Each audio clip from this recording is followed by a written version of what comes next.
놀이연구의 통통은 전통놀이를 기반으로 신체활동, 책놀이, 교육연구, 보드게임 등 다양한 놀이로 저희와 만나는, 함께하는 이들이 건강한 몸과 마음으로 생활하기를 바라면서 활동하고 있는 저희 단체입니다.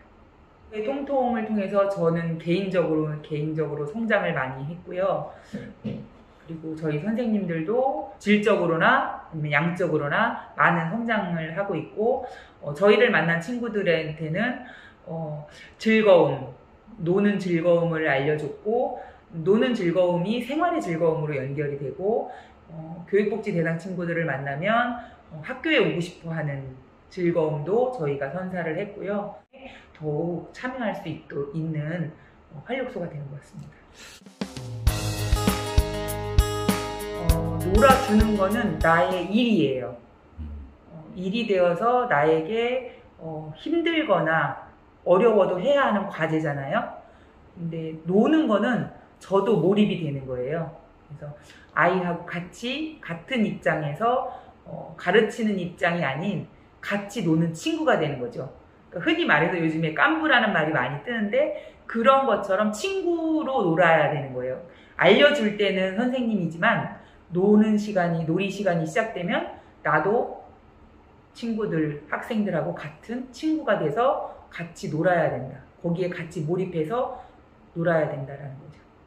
놀아주는 거는 내가 어떤 놀이를 할 때 놀아주게 되면은 시키게 되고, 나는 빠지고 이거 이렇게 하면 안 되지. 그러니까 아이들의 창의성을 좀 막을 수가 있어요.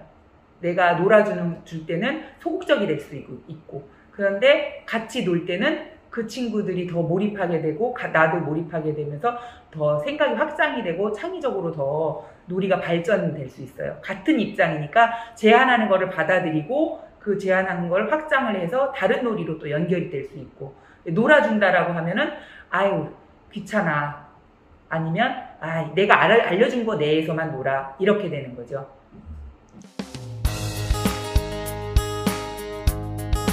학교 교과 수업으로 이제 아이들을 오랜 기간 한 학기 아니면 1년 정도 만나게 되면 소극적인 친구들이 있어요.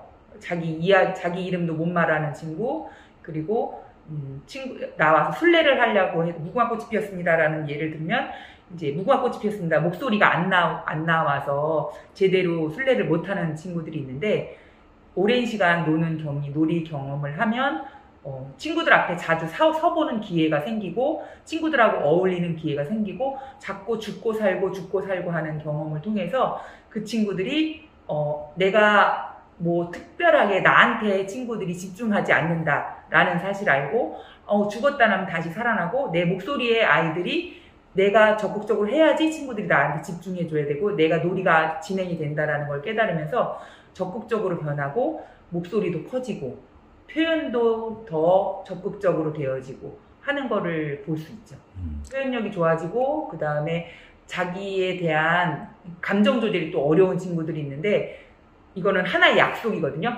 약속을 지키지 않으면 놀이가 진행이 되지 않아요. 그렇기 때문에 그런 친구들도 이제 조절을 하면서 내가 이렇게 하면 놀이 시간이 재미없어지고 다른 친구들이 방해를 받게 된다는 걸 깨달으면서 그런 감정 조절도 이제 차츰 나아지기도 하고,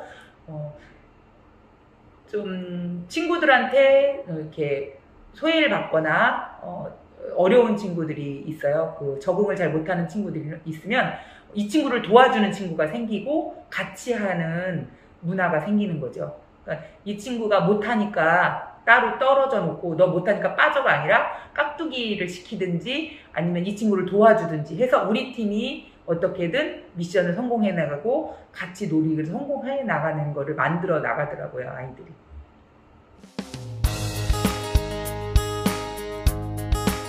만나는 친구들은 놀이 시간을 기다린다고 하고, 그 다음에 학교에서 제일 좋은 시간이라고 하면서 학교에 있었던 긴장감이라든가 그런 것들을 풀고 저를 만나서 아이들한테 학교 생활이 재미있게 오는데도 적응하는데도 더 좋게 받아들인다고 하더라고요. 처음에는 소극적인 친구들, 그 다음에 좀 반항이 있는 친구들, 그런 친구들이 소극적인 친구들은 순례를 경험하고 그다음에 아이들과 어울리면서 발표력, 표현력이 더 커지고요. 그 다음에 자꾸 부대끼면서 부대낌의 그런 뭐라고 할까요? 부대끼면서 이제 사회를 알아가는 거죠. 자꾸 부딪히면서 어떻게 극복해 나가야 되는지를 이제 터득하게 되는 거고요. 좀 반항적인 친구들이나 활동적인, 그 다음에 감정이 억제가 잘 안 되는, 자기 통제가 안 되는 친구들은 놀이를 통해서 친구들하고 어울려야 되는 공동체 정신을 배우는 거죠. 그래서 같이 해야 되면 내가 너무 업돼도 안 되고 너무 처져도 안 되고 라는 걸 맞춰가는, 서로 상대방을 배려하고 같이 공감하고 소통하는 거를 배우면서 자기의 감정도 조절이 되고 그다음에 친구들하고도 같이 조율해가는 방법을 배우는 것 같습니다. 너무 소극적이어서 친구들, 어른들 앞에서 고개를 못 들고 다녔었어요. 그러니까 제가 일을 나가면 이제 할머니랑 같이 할머니 침 맞는 데를 따라가면 할머니 침 맞으시는 2시간 동안 고개를 푹 숙이고 고개 한번 못 들고 있었던 친구예요. 너무 소극적이고 말 표현하기가 어려운 친구인데 같이 놀이터에서 활동하고 같이 놀아주면서 이제는 자기 말대로는 인싸가 됐다고 하고 적극적으로 성격이 변해서 이제는 언제 그랬냐는 듯이 친구 없으면 못 살 정도로 같이 활동을 하고 아주 활발하게 놀러 다니고 있습니다.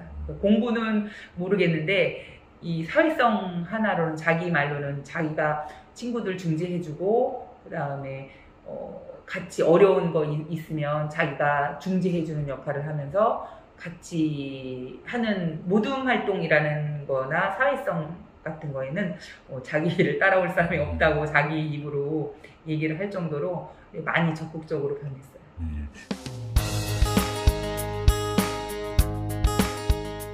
선생님들이 지금 같이 놀이를 하면서 지역 극단에서 연극을 계속 활동을 하기도 하고요. 그러면서 지금 저희는 교육연극 파트도 있어서 교육연극으로 아이들을 만나기도 하고, 또 재미삼아라는 교육연극 협동조합이 있어요. 그 협동조합에 저희가 가입을 해서 같이 교육연극 자격증도 따고 서대문 공부도 하고 그래서 거기에서 교육연극을 배워서 저희가 이제 아이들하고도 만나고 있고요.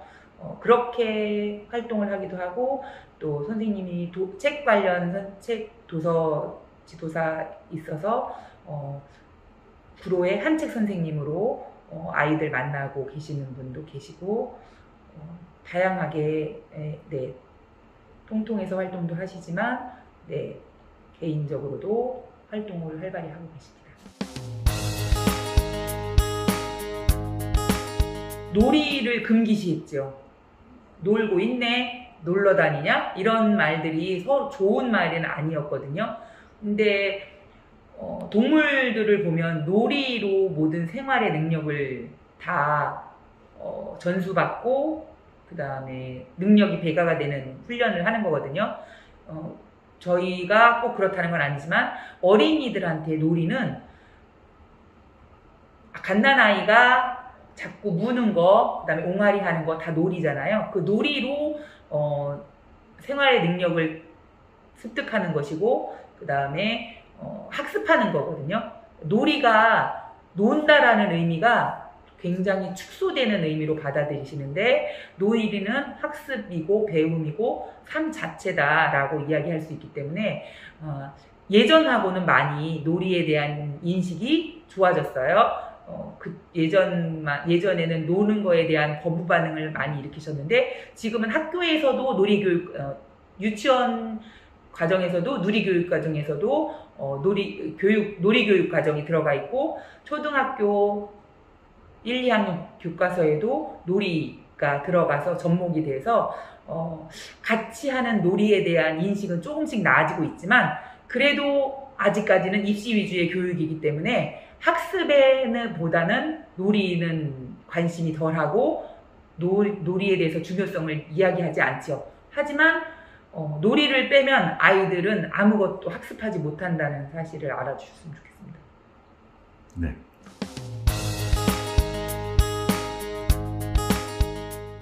어린이 신문을 어린이들이 주로 보지는 않을 것 같고 학부모님들이 많이 보실 것 같은데 부모님들이 보실 것 같은데 아이들에게는 자유로운 시간이 영혼이나 몸이 성장하는 시간입니다. 학습에 매여 있지 않고 아이들에게 멍 때리는 시간, 쉬는 시간, 그리고 자유롭게 놀 수 있는 시간을 주면 그 아이는 어디로 성장할지 모르는, 얼만큼 성장할지 모르는 풍부한 가능성을 품고 있기 때문에